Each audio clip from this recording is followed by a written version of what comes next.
Hi everyone, this is a technical analysis on USDJPY. Let's start with a fundamental overview first.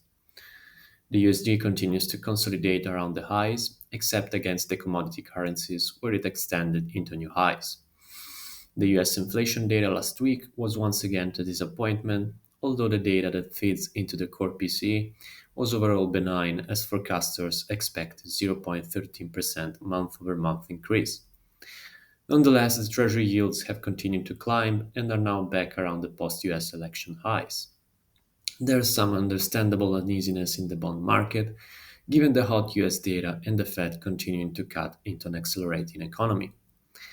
The Fed today is expected to cut by 25 bps, bringing the federal funds rate to 4.25, 4.50%. We will also get the updated summary of economic projections, where growth and inflation should be revised upwards, and the dot plot will likely show two rate cuts in 2025. Fed Chair Powell should acknowledge the strength in the US data and announce a slowdown in the pace of easing. This is already priced in, as the market expects just two rate cuts in 2025, with the first one coming in March at the earliest. Therefore, the market reaction will be driven by deviations from the expectations. On the JPY side, nothing has changed fundamentally, and the market firmed up their expectations for no change at this week's BOJ decision.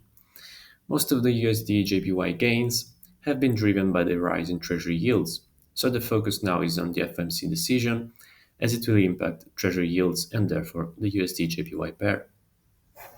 Now on the daily chart, we can see that USD JPY pulled back a bit from the recent highs as we head into the FOMC decision.